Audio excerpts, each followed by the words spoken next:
Nice shirt. I'm already blushing. I know. 29 more. Hey, Cantab. Hi. Hey, Tim. This is called Personality Quiz. Please answer these questions to the best of your ability. If you are having someone else take this test for you, it is recommended that you remove all clothes, hair, and skin before continuing. Do you know who you are? Answer on a scale from, well, I am taking a personality quiz, to, I am having a friend fill out this personality quiz. Do you feel like other people know who you are? Answer on a scale from, I saw that there was one northern white rhinoceros left in the world and I said same. To, I am having a friend fill out this personality quiz. How easy would it be for you to leave everything in your life? Answer on a scale from, I can't pack my loved ones in a suitcase, to, everything I love is already in a suitcase. Are you bothered by how easy it would be to leave everything? Answer on a scale from, I'm used to being thrown overboard and coughing my way through the surf, to, I moved once when the glacier placed my rock on this beach and I hated it. Are you surprised to be here right now? Answer on a scale from, this is where I always am, to, I am surprised that I'm anywhere. Do you lie to other people to get along? Answer on a scale from, people don't really like talking to me, to, I watched all of Game of Thrones and I hated it. Does how often you lie to other people to get along bother you? Answer on a scale from, I really struggled with answering if other people know who I am, to, I really struggled answering if I know who I am. How well do you typically get along with others? Answer on a scale from, I am the lifeblood nucleus of my group of friends, to, I have destroyed the cell from the inside. Does how well you get along with others bother you? Answer on a scale from, I saw that there was one northern white rhinoceros left because he wouldn't mate and I said same. To, it's 4 in the morning and I am filling out an online personality quiz, what do you think? Do you find vulnerability comes easy? Answer on a scale from, I am basically an open wound with a free parking sign, to, even when the glacier melts, it's still just rock. Do you think you're selfish? Answer on a scale from, I have let myself be beaten down so often, I'm not sure I'm anything but scar, to, I will never let myself be hurt again. Have you ever hurt someone? Answer on a scale from, I am always there for my friends, to, sometimes I just need to focus on me. Have you ever hurt someone? Answer on a scale from, only my mother at birth, to, only anyone who's ever cared about me. Have you ever hurt someone? Answer on a scale from just me a long time ago to just me every day. What kind of cake are you? Answer on a scale from, I'm more of a pie person, to, I eat frosting straight from the can. Does whether or not you've ever hurt someone bother you? Answer on a scale from, I try not to think about it, to, I have forgiven myself. Are you bothered by how much whether or not you've hurt somebody bothers you? Answer on a scale from, everything I love is packed in a suitcase, to, I have forgiven myself. Have you ever given up? Answer on a scale from, I was ground down to sand so fine they built resorts on me, to, I saw that there was one northern white rhinoceros still here, and I said same.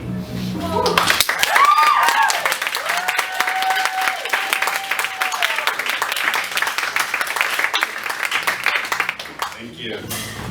It's so weird not to like just immediately leave the stage. Like, no, I'm still here. Okay, here we go. Thank you so much for welcoming me here. Thank you, Simone, for that very touching intro. To everybody who said stay for this feature today.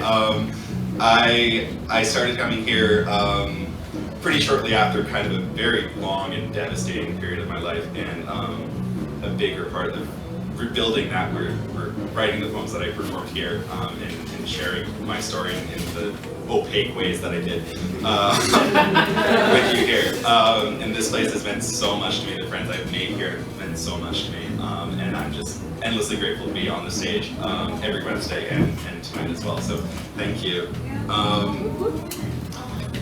So it's the second day of Halloween. And as soon as I got off, I got on the T to come down here, and then when I got off, it was dark, and that means it's definitely autumn, which means winter's around the corner. I'm always anxious about seasons changing, but the autumn is so much about change that it's like the one time of year that I feel at peace with that. This is a poem about a time when I didn't feel at peace with that, and it's called The Idea of Cherries. It's the middle of July, and I already miss July so much. I'm letting the sun burn my skin cherry red. The sun is teaching my cells how to destroy me, and I am trying to tie a stem in a knot with my tongue. I'm thinking I could show the sun how it's done. Cherries are supposed to mean something about sex and purity, and no one who makes a big deal out of purity should be trusted about anything, anyone. Nothing this good could be pure. So while the sun marks me with something between love and aggression, I am trying to change the metaphor. I'm thinking of winter, when I will be tempted to buy cherries out of season. Buying cherries out of season is like trying to force yourself to love someone again. You remember what it should be, but it's bland and it costs so damn much. Some people tell you you're just in love with the idea of cherries, which is funny because every year the season rolls around and you find yourself saying you forgot how good they were, how meaty they could be, how dark they're red, and how quickly they were gone. Maybe I'm stretching, but when some people are so good and so brief, we look for the lie. We call them dishonest, mirage, chameleon. But that's the lie about chameleons, that they change their color of their skin to hide, when in fact it's only to display their emotions, cherry red to signal aggression or desire to mate. Their hearts are their sleeves, which means that they don't hide. So every time I thought I was being a chameleon, I was actually being a chameleon, which makes sense. The only time I was ever good at lying was when it was to myself. What I always remember when I was younger was devouring a 3-pound bag of cherries and learning to twist knots out of the stems with my tongue, not realizing I was signaling a desire to mate. In the same way, I left gifts for her, not accepting why I was doing it, just that I felt it. Soft fur against the inside layer of my skin. Warm, like it was glowing cherry red. Not knowing that I was only teaching myself how to devour myself and what's left when you're done. Why do you think they call it a pit? There's something in the gut that twists when you realize that both are still true. You are still angry and you still love, but from now on, you expect that nothing will last. Everything is only ever one thing on its way to being another. Only everything it was going to be plus everything it's going to be. And that makes each bite so sweet that you mourn it. So it's the middle of July, and I already miss July so much. My own idea of cherries. The blooms, the heat, the leaves that are green or singeing brown from the heat will one day be yellow and orange and red, though the time for love and anger will be months ago. And when I look at them, I will not even realize that they are the same leaves. And my skin will be returning to pale white. So for now, I am eating a 3-pound bag of cherries, tying every stem in a knot with my tongue. I am looking at my skin, burning cherry red, trying to figure out what it means right now.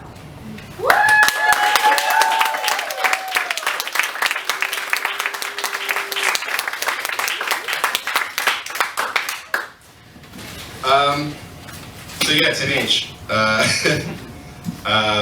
Shortly before coming to the Cantab, I went through a course. When I got married, I changed my name from Tin Pettis to Tin Hewitt. So when I started here, I still hadn't really gotten the habit of coming back from that. So I just wrote it down as H. And then that just kind of felt right, because I think a lot of the things that I was writing and sharing with you were still like extensions of that person and extensions of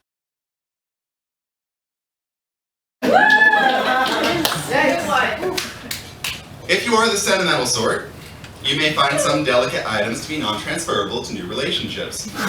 But they were expensive, and they can still be put to good use. First, after a good wash, many of them can still be used in the kitchen, which will be useful to you as you are trying to learn new skills and adapting to your newfound independence. I don't just mean the honey and chocolate. The ambitious glass dildo can be used as a roller to flatten out biscuit or cookie dough. Cut out perfect circles with the cock ring you only used once, when you thought spicing things up might make it better. Speaking of spice, don't go light on the cinnamon and ginger. So much of what you're going through now might have been prevented if you had never never been tepid. With tape and 2 large forks, the Hitachi can make an effective electric egg beater. And by itself, can lightly knead dough. Speaking of beating, an upright flashlight is perfect for fitting objects too hard to fit in drawers, such as spatulas, butcher knives, and the too full sink feeling that you've made a terrible, irreversible mistake. Outside of the kitchen, there are more opportunities. For example, it's 2019, most of your roleplay clothes are just clothes now.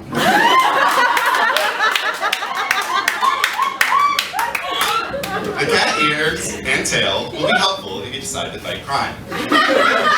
Though the cop outfit will not. The bullet vibrator can be kept in your car to hold emergency funds in the battery case when you have to travel through states where you still have to pay cash tolls, like the state of New York, or the state of being so alone that you feel phantom vibrations of your phone on your leg, which doesn't ring so often now that your friends don't call. Use the chains to lock up the chest of things she made for you. The things that you will have to write about someday, but not now. For now, light the candle and let the wax burn you. Imagine each waxed tear is one of hers. Burn every one of the notes meant to be opened on your 5-year anniversary. In fact, burn every memory that was bad. Handcuff yourself to the good ones. Like the first time you tried handcuffs. And you realized you'd forgotten to pee first, but the key didn't work, and you both laughed so hard you almost ruined the bed. Handcuff yourself to the ruined bed until you're ready to write about the chained up box. Use the leather whips to sweep your floor clean, and wonder why you can't draw a boundary between pain and love.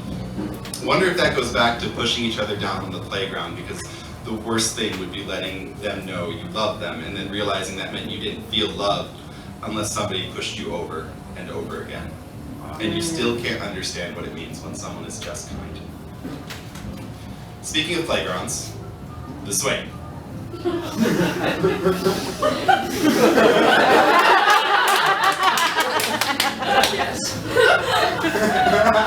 up the swing in the backyard.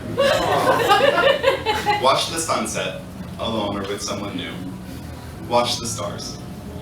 Think about how many of them have already burned out. Think about all the sailors navigating by the memories of things that died a long time ago.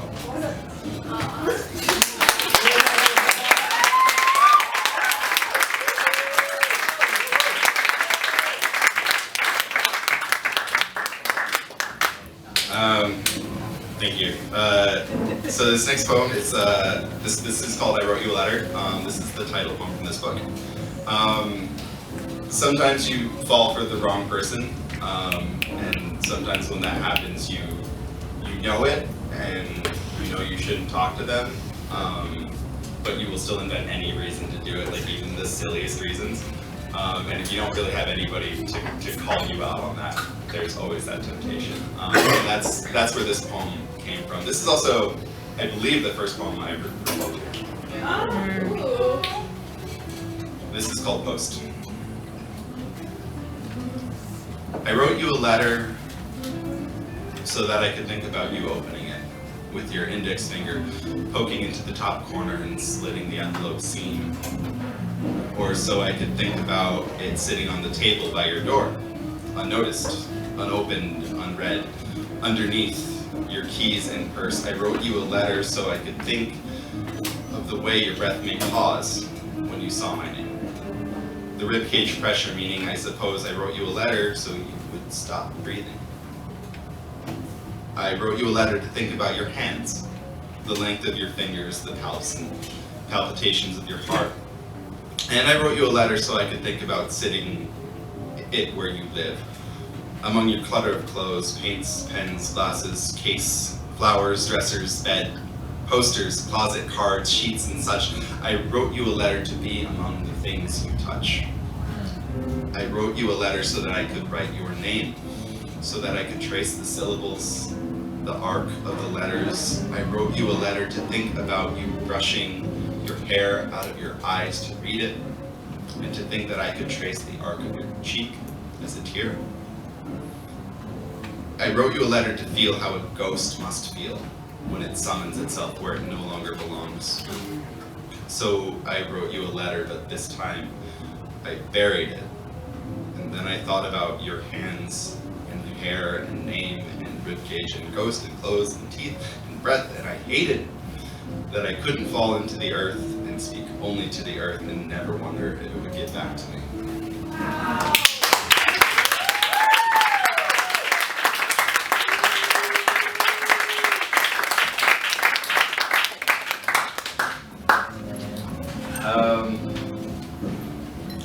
So there's this thing that happens when you fall for some people, which is like different than I think other ways when I've fallen for people. I think when you meet some people, it just fundamentally changes who you are, and like almost the moment that you meet, at least in my experience, and that can be a devastating thing, that can be a super scary thing, that can be really bad for you. But there was a prompt given by, I always forget the name, but another feature here, about finding your joy, and I just wanted to Sarah Freeman. There we go, thank you. Find the joy in that moment. And this is called chemical change. When it's not you, the way I love is the novelty of a voyage abroad. Half my belongings in the packed bags of a trip on a boat at sea, and also is the way I borrow the bravery of a stranger to cross traffic before the lights change. The way I'm not sure who is using who. And also the way I might play catch for a few seconds with the toddlers at the park. Charmed, temporary, observed, with the distinct anxiety that I'm doing something wrong. And also the way I simply allow the next episode to play, though it is time to get out of bed. And also the way I told my boss that I could definitely get that in by Friday. And also the way I compose a line in a poem to say everything I wish it was saying instead of everything it does. When it's not you, it's love, but it's the love of a volume of water that fits so well into its new container until it freezes and breaks the glass. And somehow that's still the same. Somehow that's called a physical change. Them broken glass to be melted and remolded, me puddle seeking glass. When it's you, it's what they call a chemical change.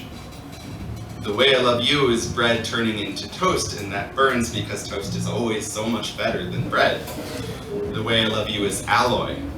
Iron and carbon building into steel. The way I love you is the fading of a migraine into normalcy, with the memory of the migraine making normalcy feel like epiphany. Wow. The way I love you is the way winter starts to hurt after too many springs. The way I love you is the future becoming memory, memory becoming the intricate journals of a stranger that I studied on a path to the way I love you, which is the way I can't pick out my handwriting at 5 to the handwriting of any other 5-year-old. The way I love you is the rust of a beam on a sunken ship, deep, oxidized red, barely understood to the muscles and coral that cling to it, starting their lonely reef on something new.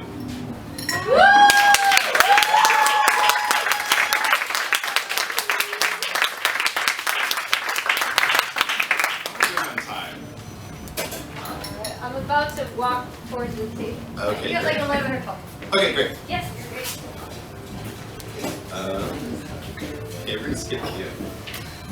Read a funny one. Oh yeah, I'm going for it.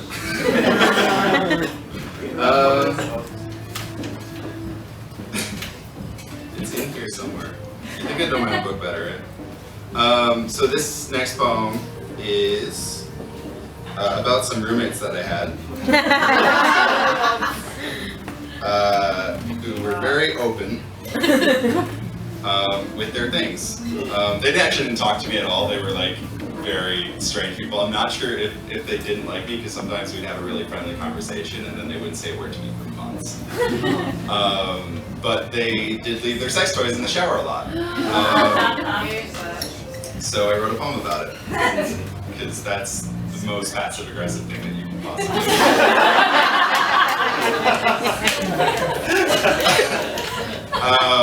And then I read about it to a group of strangers.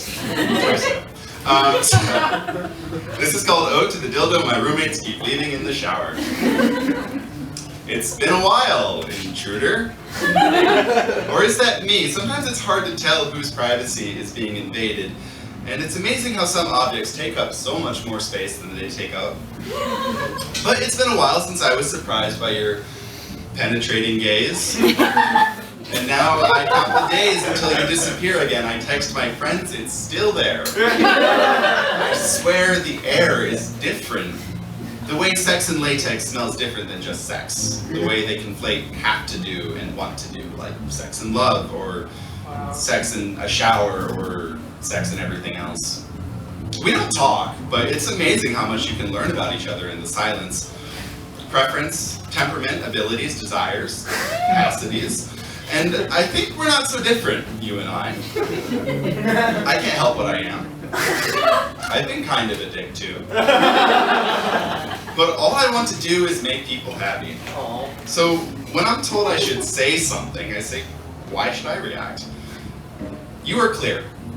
You are a lens of solid distortion. You are intimacy, and I've never been uncomfortable with intimacy. In fact, I'm a snoop to the point that I should probably not be left alone in other people's apartments, if I'm being honest. And while I'm being honest, you are really much too close on the shelf to my rubber ducky. Why is that my boundary? Why is that the line I don't want crossed? See, we're not so different, you and I. I can't pretend to be a razor. And it's been a while, intruder.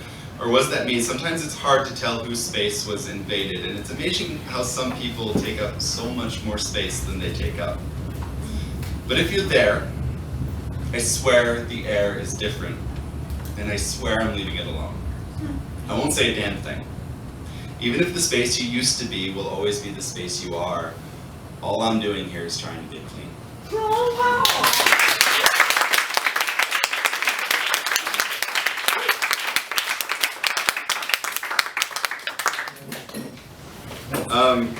So if I have one mission in life with people, it's to get them to embrace sadness as a positive emotion and be part of their complete emotional experience, and it'll add a lot to your life. And I meet resistance every year. If you follow me on Instagram, I do something called Sad Christmas, which is every day for 12 days I will post a bunch of sad Christmas songs, and then it becomes a whole playlist at the end of the year. So this is kind of a larger part of that campaign. This is called Sad Parade. Yes. The street vendors sell wafers. In each wafer are promises written on slips of paper that tell you things can go back to the way they were, and that whomever you're thinking of still thinks about you. That every mistake you made has always worked out for the best, and the wafers always tasted better the year before. And we tell each other that and laugh, because today no one ever has to say we're okay, and all anyone has to say back is, I know. A beautiful day for it, says the newsman in the morning, as he drizzle coats skin of everything, breaking the heat. The first floats are for the dogs, the ones that grew up faster than us, and then watched us slowly change from infant to adult, like they did at parks, running so far ahead of us to scout out the depths of life first, so that when we lost our loves, our passions, our dreams, and even when we knew we would be losing the dog, they could always say, I know, with their muzzle on your laps. Behind them, a brass band lilts its way through Ruby My Dear. The band leader uses his staff as a walking cane, and we dance, stomping without a beat. We want the earth to grab us through our shoes because we are so jealous of the trees. Then comes the float where someone reads The Giving Tree in an accusing tone. Out of respect and pageantry, every couple breaks up during the parade. They invent reasons to dissolve. They let something petty come between them, like the wrong look in the wrong direction. Or they discover each other's lies worse than I'm okay. Lies about whomever you're thinking of still, and sometimes the pageant becomes real and they stay broken up. And they cross to different ends of the street where they find someone to hold them and say, I know. Between them comes a massive float, a quarter of a mile long, covered in dots, thighs of grains of sugar. A red arrow points to a single grain and says, you are here. And then another float, a red orb 2 stories high that beats every second and says, "You are here." One float reminds you that your memories aren't real by changing colors whenever you look away. Or does it? Another float informs you about the prison system. Another float is just 2 people standing on a wooden box where they say, "My child, I know you're trying. I'm proud of you." Behind the final float, a small blue VW they call the rolling tier. Some people like to spill milk. We've asked them not to, but they do, and we forgive them. When the parade is over, if you want to, you search through the crowd, looking for those people still living who cannot be in your life anymore. When you find them, you put aside those things which keep you apart. You fill your heart with soft and heavy mud, and you tell each other one thing that you miss about each other. And then you touch an embrace of bodies or hands, or maybe just the tapping of a single finger against another, and then you walk away. In the morning, you have to say you're okay again, but everyone knows what you mean.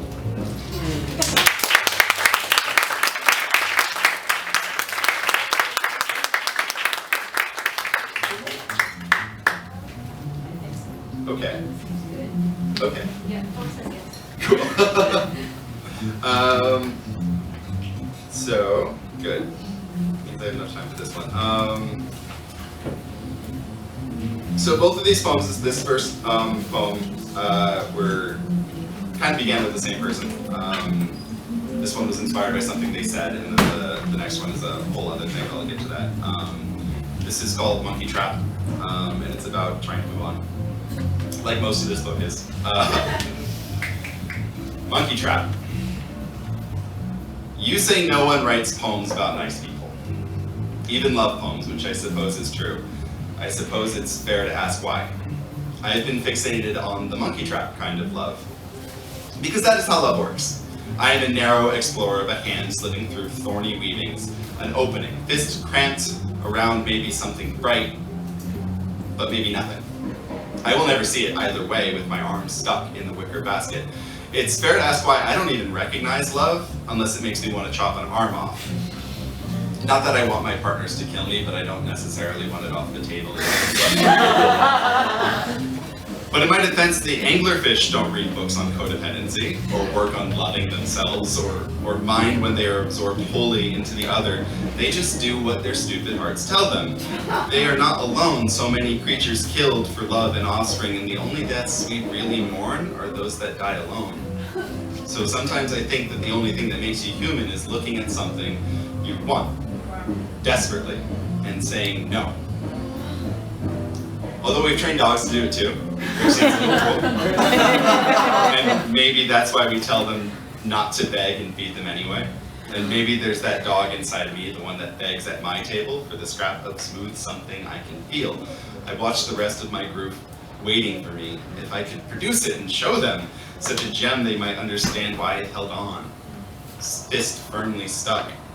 But even I know, after all, how many times can you steal smooth stones from the ocean to learn that they only looked precious sweat and underwater, where you couldn't understand them?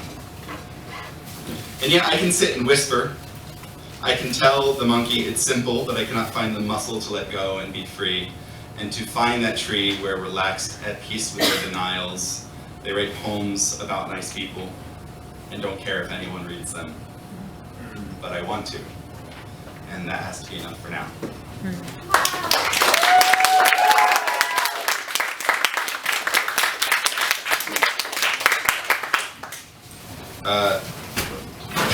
This next poem's about a nice person. This is a poem about my best friend. This is about somebody who, as much as this space helped me, I can't express like how much where I am now is just a result of knowing this person. This is for Tori. It's called Why I Won't Shut Up About Paddington. I want to know if I'll ever stop learning the wrong lessons. There's a kind of story about flawed people, meaning well, about the disagreement between wants and needs, the real treasure being the ends we may meet along the way. It doesn't matter so much if someone gets what they want, as long as they learn what it was. and I want to know if I will ever stop learning the wrong lessons. There's a kind of story about flawed people meaning ill, about the disagreement between wants and other wants, the veneer of respectable skin scratched away by salacious desires, the insistence that if we did get farther, something more relatable sits further down, some terrible knowledge, a weakened spirit finding armor against maelstrom nothing. In effect, taking everything they want. We call this an anti-hero. We call this dissent. We forgive while they learn nothing because there's a fantasy about not having to learn anything. And I want to know if I will ever stop learning the wrong lessons. There's a kind of story about flawed people meaning nothing, about being saved by desire satisfying want. The whole being made out of two halves, one being deficient until the other arrives. In absence, this is called a romance or a rom-com. The joke is in that learning the absence was real. Fate made a hole for you to fill with another. Told you that you were deficient without it. You had to learn that alone was not even you. But there's another kind of story, one that simply asks and has no motives beyond asking because it loves who you are. It asks questions like, what if there was a bear that made people better? What if there wasn't a word for kindness because it was a state of being we didn't need to distinguish from other states of being? Why do we lie so much? Lies like, I don't really like reality TV. I am having fun. I love this. I've read that. It's on my list. I'll get to it. I can afford this. I can budget. I can do this. I love you. I don't love you. I don't want to bother you. I don't know what I need. I know what I'm doing. I just want to be left alone. What happens if we're honest? What happens if we openly love marmalade and no one else needs to understand? What happens if we explain our anger and our hurt? What happens if we don't just respect but also demand respect? What happens if you let someone into your too full life? What if someone comes along who makes you change by being the only person who doesn't ask you to and who doesn't need you to? What if the only thing really to learn was how to say thank you to them? Thank you to the people who carved us out of marble, taking with them all of the parts that weren't you anymore. What if we just said thank you to everyone who made us still want to be here? What if there was a way to thank everyone who made room for you and offered you something? Tea, maybe, or a home, or anything at all. Thank you.